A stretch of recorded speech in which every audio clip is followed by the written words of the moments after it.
Assalamualaikum warahmatullahi wabarakatuh. Halo teman-teman, pada kesempatan kali ini saya akan mereview dan menjelaskan mengenai scrapbook membaca kritis yang dibuat oleh kelompok 3 dengan anggota Ani Ratnawati, Pariyati, Ahmad Irham Maulana, Bekti Rahayu, Rahmat Mustafa, dan Uswatun Hasanah. Sebelumnya perkenalkan, nama saya Rahmat Mustafa, saya dari Prodi FKIP Bahasa Indonesia semester 3 Universitas Ma'arif Nahdlatul Ulama Kebumen dengan NIM BI 620036. Masuk ke halaman pertama. Di sini membahas tentang hakikat membaca kritis.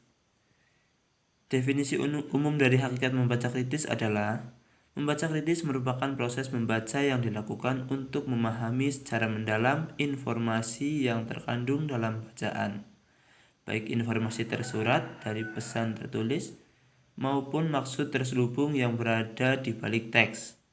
Kemudian ada juga membaca kritis adalah tingkatan keterampilan membaca yang bertujuan memahami makna teks secara mendalam dengan mengaplikasikan proses berpikir kritis, melibatkan kemampuan analisis dan evaluasi untuk memahami makna secara menyeluruh, baik yang tersurat maupun yang tersirat. Kemudian ada definisi menurut para ahli. Di sini menurut Jones pada bukunya 2007, membaca kritis sebagai aktivitas dari berpikir kritis merupakan proses yang terarah dalam kegiatan mental untuk memecahkan masalah, mengambil keputusan, menganalisis, dan mengevaluasi secara sistematis suatu pendapat. Kemudian menurut M.C. Walter 1993, membaca kritis adalah aktivitas yang berfokus pada kegiatan untuk memahami maksud penulis yang berada di balik teks, bukan sekedar memahami informasi tertulis. Kemudian menurut Ahaju dan Ahaju 2010, membaca kritis adalah penerapan proses berpikir kritis terhadap bacaan. Aktivitas membaca kritis melibatkan proses kegiatan tingkat tinggi, proses kognitif tingkat tinggi. Pembaca dituntut menerapkan proses berpikir analitik, sintetik, dan evaluatif. Kemudian menurut Wallace 1992, membaca kritis adalah proses membaca yang melibatkan kesadaran bahwa bahasa tidak hanya membawa pesan proporsional teks, tetapi juga membawa pesan ideologis. Halaman berikutnya membahas tentang arti penting membaca kritis. Keterampilan membaca merupakan aspek penting dalam pengembangan kemampuan berpikir setiap individu. Melalui aktivitas membaca, pembaca dapat memperoleh pengetahuan yang kelak dapat digunakan untuk meningkatkan kapasitas berpikirnya.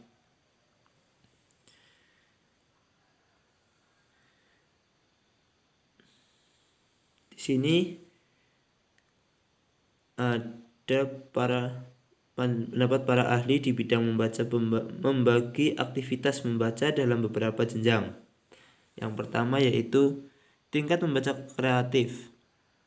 Tingkat membaca kreatif melibatkan kemampuan berimajinasi dan berkreasi untuk memproduksi ide. Level kegiatan membaca diperoleh melalui pemahaman dan aktivitas membaca yang berada di level lebih rendah. Kemudian tingkat membaca kritis melibatkan kemampuan memperoleh informasi melalui proses berpikir kritis. Dalam membaca kritis, pembaca dituntut menganalisis, menyintesis, dan mengevaluasi bacaan. Kemudian ada membaca literal. Membaca literal merupakan level membaca paling dasar. Proses membaca pada level ini berorientasi menemukan informasi yang dinyatakan secara eksplisit di dalam bacaan. Kemudian ada membaca interpretatif.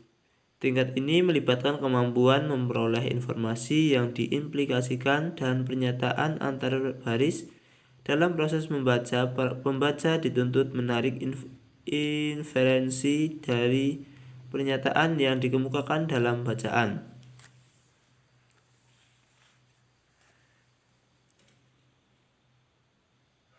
Perilaku membaca yang tidak memiliki daya kritis ditandai dengan kecenderungan. Yang pertama, pembaca memiliki sikap patuh dan meyakini sepenuhnya informasi yang diperoleh dari teks. Yang kedua, pembaca tidak siap bertahan dari pengaruh teks yang dibaca. Yang ketiga, kecenderungan pembaca hanya berusaha memahami pesan proporsional teks dan mengabaikan pesan ideologisnya. Pentingnya keterampilan membaca kritis dipengaruhi karakteristik yang meliputi 1. Setiap teks dibuat untuk mewakili ide-ide tertentu. Yang kedua, setiap teks tidak memiliki satu makna yang pasti. Yang ketiga, setiap teks memiliki versi atau penekanan tertentu dan memiliki kesenjangan terhadap hal lainnya. Dan yang terakhir adalah setiap teks memberikan cara pada pandang untuk menerimanya sebagai kebenaran.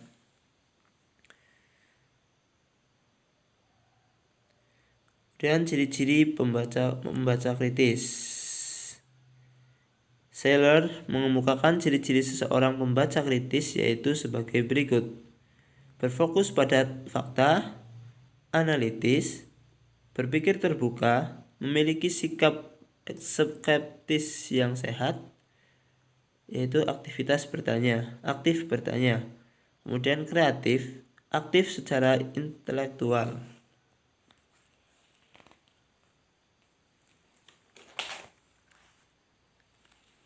Halaman berikutnya membahas mengenai keterampilan membaca kritis. Keterampilan membaca kritis yang pertama yaitu keterampilan menginterpretasi. Keterampilan menginterpretasi adalah keterampilan yang digunakan untuk memahami dan mengungkapkan makna atau arti secara luas dari berbagai situasi, data, atau peristiwa. Keterampilan yang kedua yaitu keterampilan menganalisis. Keterampilan menganalisis adalah keterampilan untuk mengidentifikasi dan menghubungkan pernyataan, pertanyaan, konsep, atau deskripsi untuk mengekspresikan keyakinan, penilaian, alasan, atau opini. Yang ketiga yaitu keterampilan menginferensi.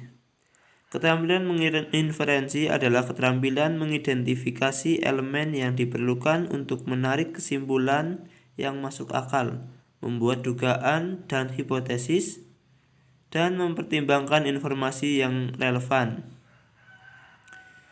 Yang keempat yaitu keterampilan mengevaluasi. Keterampilan mengevaluasi adalah keterampilan untuk melalui kredibilitas pernyataan yang didasarkan persepsi, situasi, keyakinan, atau pendapat.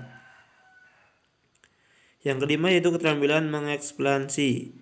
Keterampilan mengekspansi adalah keterampilan untuk menyatakan atau memberikan penjelasan tentang informasi data, gagasan berbasis bukti, konsep, metode, dan kriteria. Yang keenam yaitu keterampilan mengulas diri. Keterampilan mengulasi diri adalah keterampilan untuk memantau kegiatan kognitif melalui analisis dan evaluasi terhadap diri sendiri. Halaman berikutnya tentang prosedur membaca kritis. Di sini menurut Nuttall pada bukunya 1985 halaman 152 sampai 166 dan 2005 halaman 154 sampai 167 tentang tahapan pembelajaran.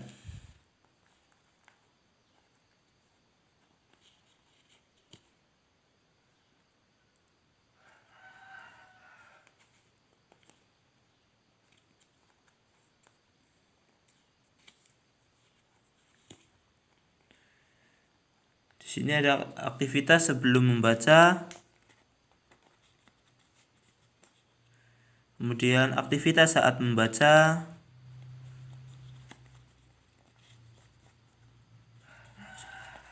aktivitas setelah membaca. Ya, ada 3.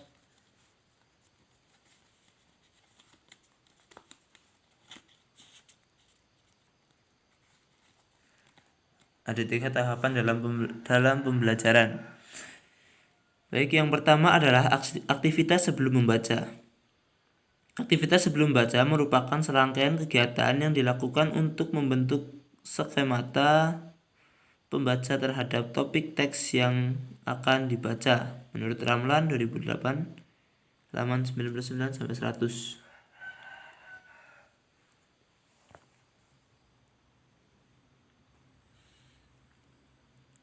Nuttall 1985-152 dan 2005 halaman 154. Aktivitas yang diberikan pada tahap sebelum membaca.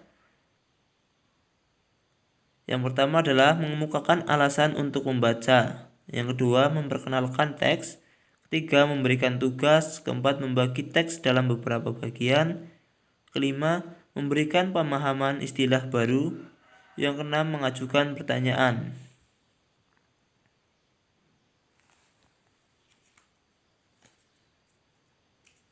Yang kedua adalah aktivitas saat membaca. Aktivitas saat membaca berkaitan dengan pengelolaan peserta didik atau organisasi kelas. Menurut Nuttall 1985, halaman 159-164 dan 2005 161 sampai 162, ada 3 model pengelolaan teks pada pengelolaan kelas pada aktivitas membaca. Yang pertama yaitu secara individual, pendekatan berpusat, pengajar, kemudian pengorganisasian secara kelompok. Pengorganisasian secara individual yaitu menekankan pada proses pemahaman bacaan yang dilakukan secara individu yang memungkinkan pembaca teks berada antara beberapa pembaca. Seluruh aktivitas membaca ini dikontrol oleh pembaca secara mandiri.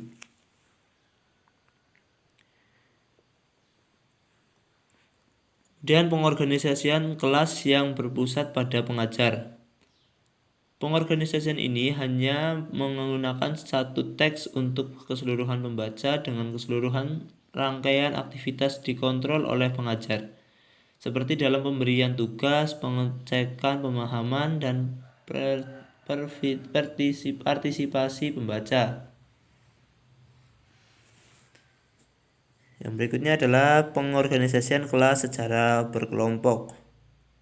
Menekankan pada aktivitas membaca yang dikendalikan oleh semua pembaca.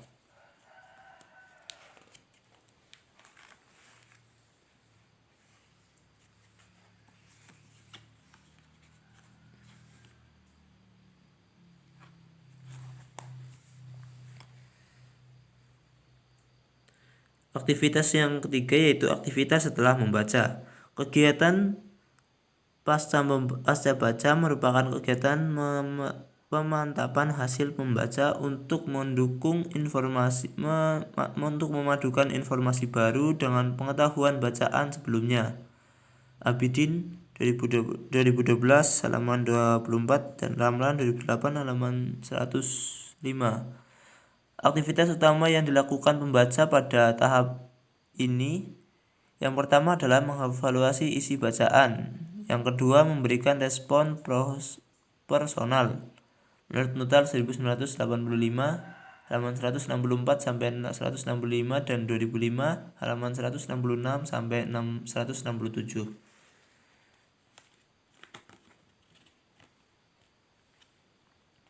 Kegiatan yang dilakukan adalah menghubungkan isi bacaan dengan pengalaman pembaca. Yang kedua, membandingkan isi bacaan dengan bacaan lainnya. Yang ketiga adalah mencontohkan aplikasi dari teori atau prinsip yang diuraikan dalam bacaan. Yang ketiga, mengevaluasi logika dan argumentasi. Dan yang terakhir adalah menilai bias.